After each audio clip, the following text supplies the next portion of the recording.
Since Final Fantasy XVI is released, I've been inspired to return to this ranking series. In fact, because I loved 16's soundtrack so much, I'm considering redoing all the ranking videos I've made so far in order to include 16 in the mix. While I try to decide whether to do that or not, I'm ready to speak about the final boss themes for the first time. What are some unique elements that you look forward to with each game? I often find myself getting the most out of the experiences I can continue to look forward to till the end. A final boss and theme play a vital role in that for me. While at another time I'd like to discuss the overall quality of a boss fight and design, today I am specifically speaking of the subjective quality of the theme song. For Final Fantasy XI, I am only counting the final battle theme of the base game. For 14, I am counting the OG and A Realm Reborn together, since I like them about the same anyway.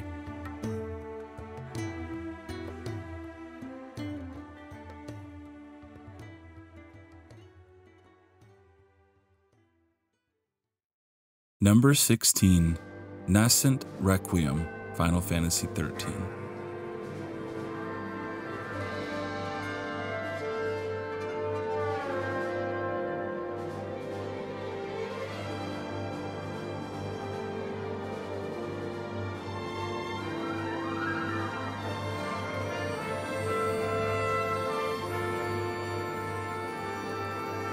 I really hate to start things this way. FF13 represents an issue that finds me conflicted. There are amazing battle themes that play during the bosses before the final, such as Fighting Fate and Born Anew. But the final form of the final boss is what I have to count. That's the sole reason I have to put 13 at dead last. I honestly don't know what they were thinking. Masashi Hamauzu is so talented, and I hold most of 13's battle tracks among the top in the franchise. While I don't hate it, I feel that Born Anew should have been the definitive choice here. If you disagree, I'd love to hear your reasoning.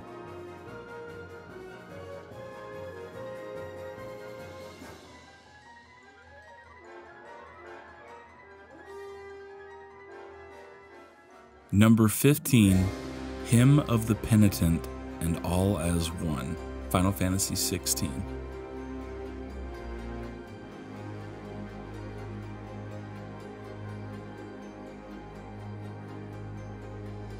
I have the same issue here as I did with Final Fantasy XIII. In fact, the alternate version of this theme, Logos, that plays during the final boss form previous to the final, I find to be far superior. Hymn of the Penitent almost feels watered down or intentionally dull. This could be a thematic choice, as the villain is not as dominant as previously thought. I always do think Masayoshi Soken's usage of choirs is impressive though. That doesn't change here. I just feel it is a step down from what we just heard with Logos. All as One plays during the tail end of the final form, but I still ultimately feel the same about this one.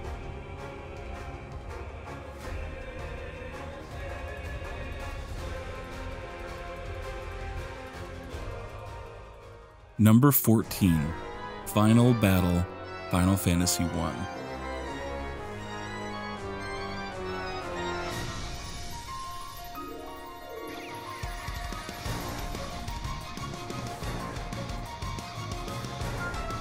Final Fantasy I means so much to me.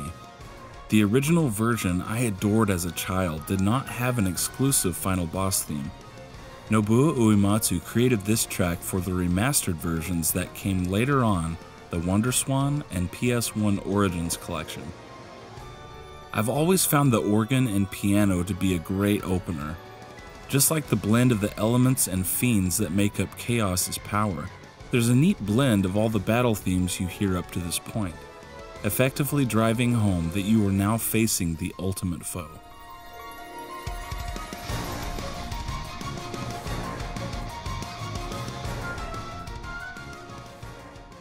Number 13, Rise of the White Raven and Ultima from Final Fantasy XIV.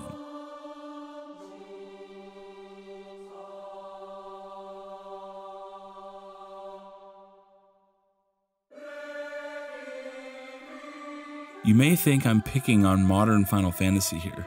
I'm not. I'm an avid defender of the Final Fantasies of the modern era, especially the soundtracks. Both tracks are written and composed by Masayoshi Soken. Ultima is the final boss theme of A Realm Reborn, which is now the acting-based game of Final Fantasy XIV. I actually have no issues with this track. Choir usage is superb as usual. I love when the final boss themes have atmospheric preludes that lead into them, such as this, FF3, and FF8. Rise of the White Raven is the final boss theme of the original Final Fantasy XIV, and has returned in various forms for subsequent expansions.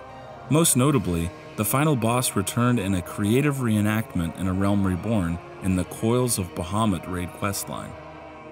Like Ultima, I don't have any issues, but it hasn't stood out to me over the years.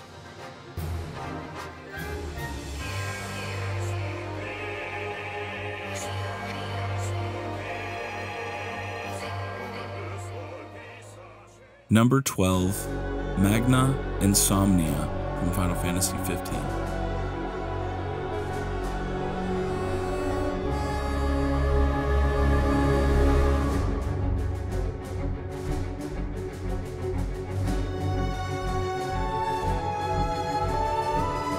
I swear I'm not picking on modern FF.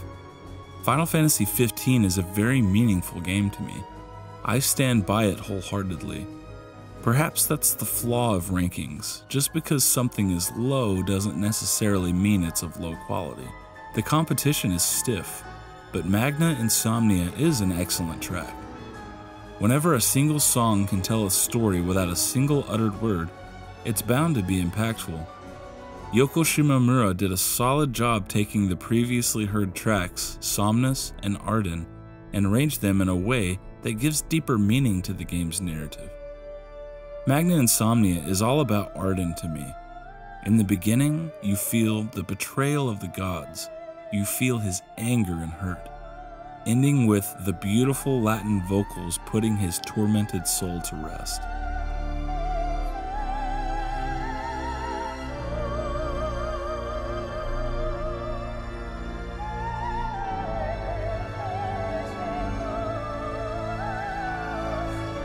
Number 11, Final Battle in Final Fantasy X.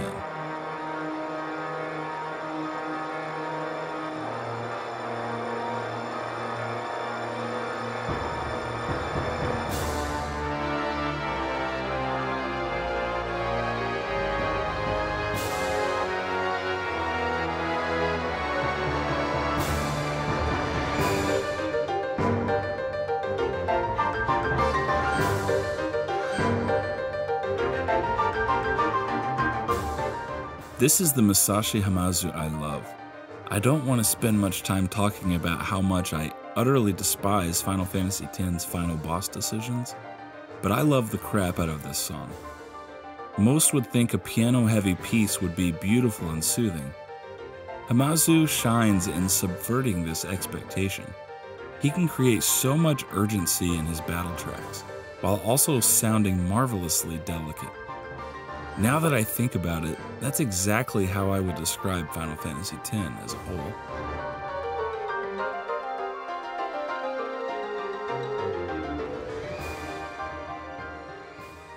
Number 10, the final battle from Final Fantasy IV.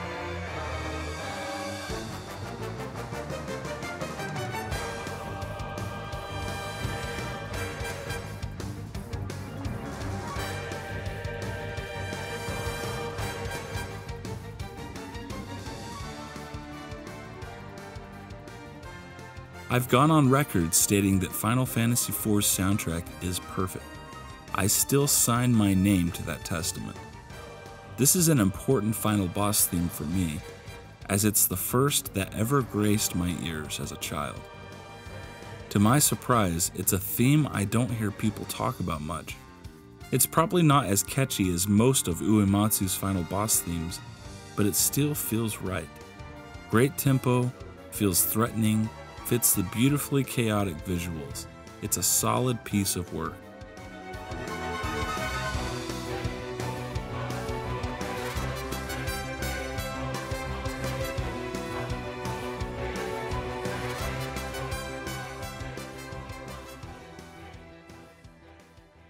Number 9, Awakening from Final Fantasy XI.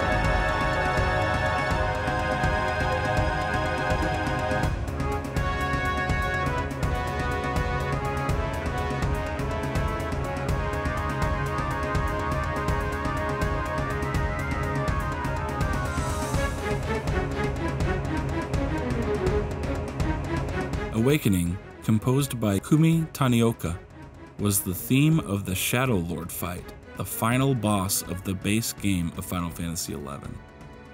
I've always been intrigued by the gloomy intro, slowly elevating into a faster pace, much aligned with the rise of the beast from his cryptid tomb. The atmosphere of the final dungeon also heightens the material. It's a shame many still willfully miss out on this experience.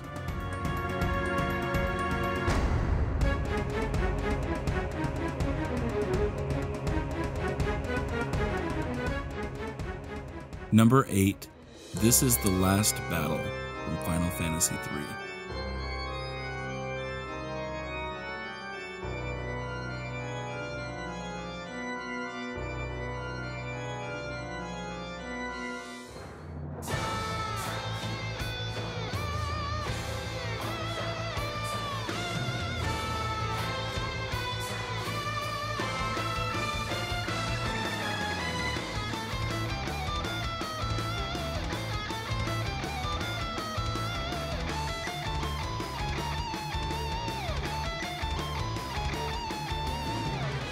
I've always said it and will continue today. Final Fantasy III is a perfect game. A major reason this and the previous two 8-bit games are so special to me is how well the final dungeons and bosses are handled. The build to this fight, traversing through what at times feels like endless labyrinths, having to re-challenge this all-powerful entity that defeated you with ease, is rarely paralleled. The final boss theme, having its own prelude before throwing you to the wolves, makes it that much more insane. The theme goes from frightening and suspenseful to rhapsodic and energized. Simply incredible.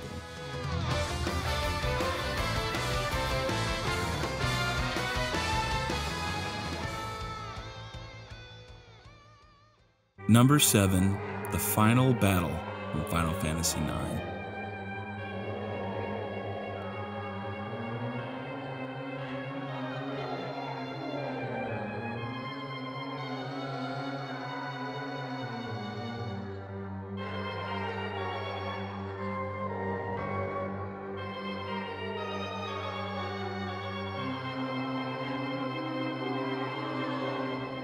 In style and sound, the final battle in Final Fantasy IX harkens back to the age of the classics. The mystery of the final boss is synonymous with that of Final Fantasy III. I'm an advocate of mystery. To this day, this design choice is still discussed and debated by fans. Let's stick to the mysteries of the theme, though. The intro is kind of disturbing. Faintly in the distance, we can hear anguished moans. I've always interpreted this as souls stuck in the limbo of this world. The party is on the brink of death. The area is titled the Hill of Despair, an ominous being present, well known by the sound of its voice. All of these details come together in quite an imaginative way. Once this being reveals itself in the flesh, the battle begins and the theme kicks into gear, stylishly reminiscent of the final battle theme of Final Fantasy V. And we'll get there. This theme has grown on me tremendously over the years.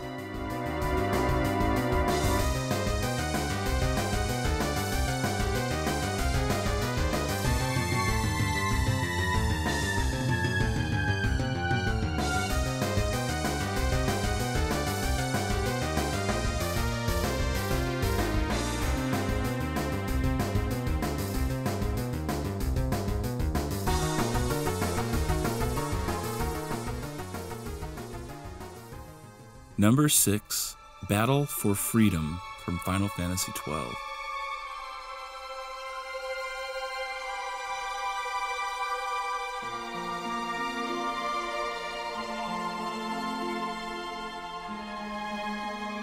My favorite final boss theme not composed by Nobuo Uematsu. Battle or Struggle for Freedom was composed by Hitoshi Sakimoto. There's an incredibly long intro to this one, and it does take a while to get going. This is mostly because the theme is connected to the cutscene prior to the battle starting. When it gets going though, it really gets going. You know when you hear a track and you just know the culmination of the many hours you've invested has come to its climax? I can't think of a better example than this one. It encompasses the familiar themes you've heard across the story, while also cementing itself as a definitive final boss track. I previously stated this as my favorite track in the game, and that may still be the case.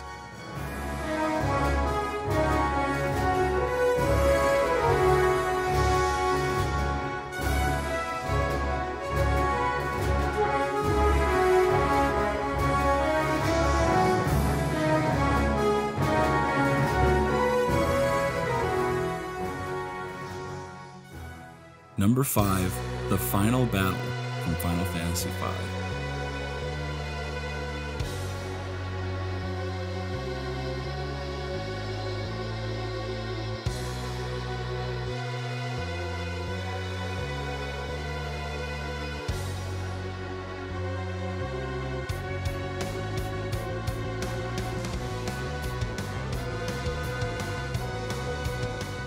Every battle theme in Final Fantasy V is a top-tier contender. If you can pull this off and still somehow have your final boss theme feel even more grandiose, you know you've done something right. I love how it almost feels like a theme from a classic horror film at the beginning, then catapults straight into what you'd expect from a Final Fantasy boss theme. I don't really need to say anything else, it's just awesome. Simple as that.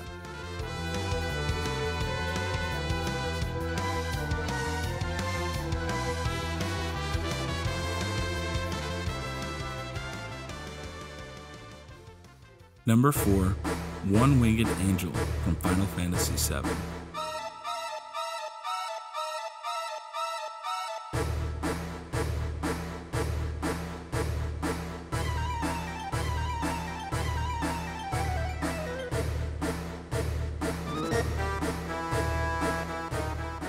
Purple Haze by Jimi Hendrix is one of the most iconic final boss themes in the series.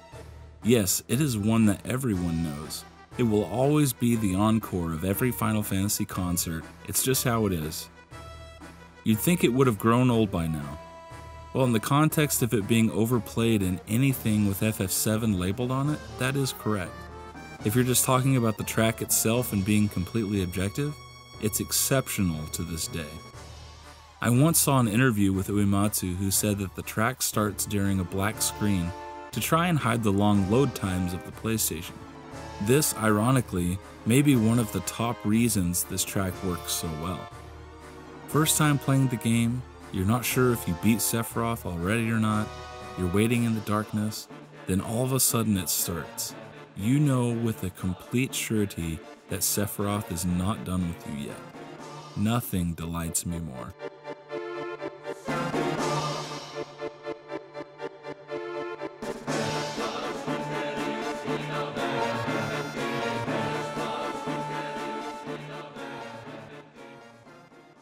Number 3, Battle Theme 2 from Final Fantasy II.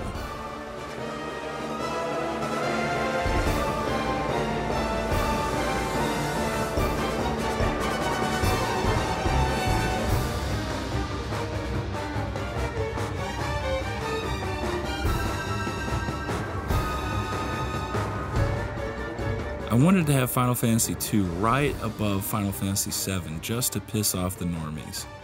Nah, just kidding. I love Final Fantasy II. This is no secret. The first video I ever made was expressing my deep appreciation for this game.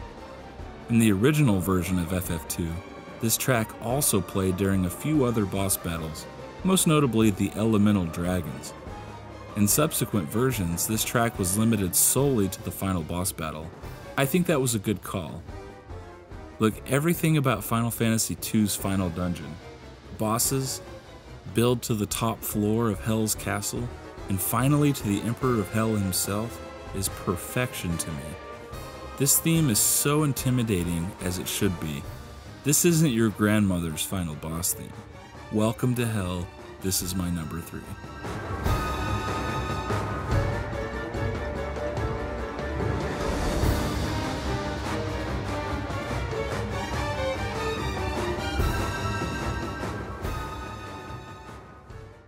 Number 2, Dancing Mad in Final Fantasy VI.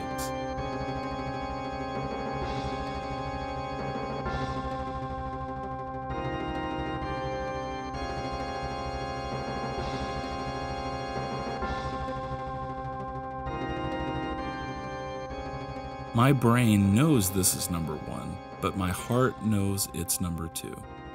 This may be the greatest final boss theme accompanying the greatest final boss ever constructed in a video game.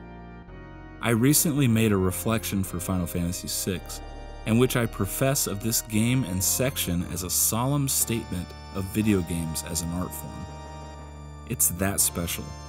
It's the longest FF track composed for a final boss still to this day, clocking in at around 18 minutes.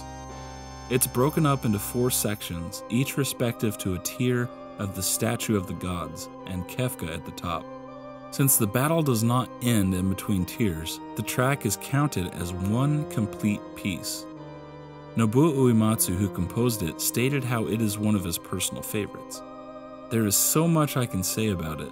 The beautiful organ, the SNES choir sounds, it's a masterpiece. And that is not a word I use often at all. I actually hate that word, but it is a masterpiece.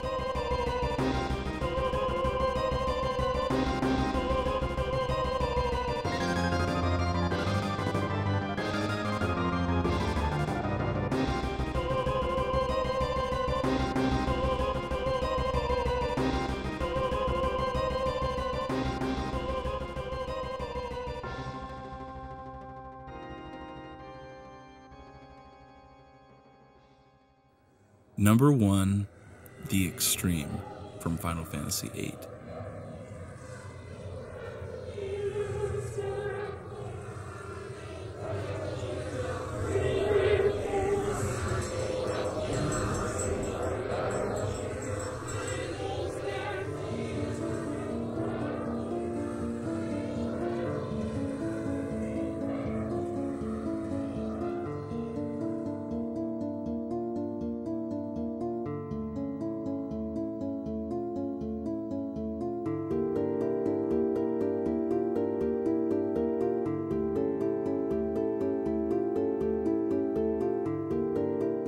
How can the masterpiece only be at number 2?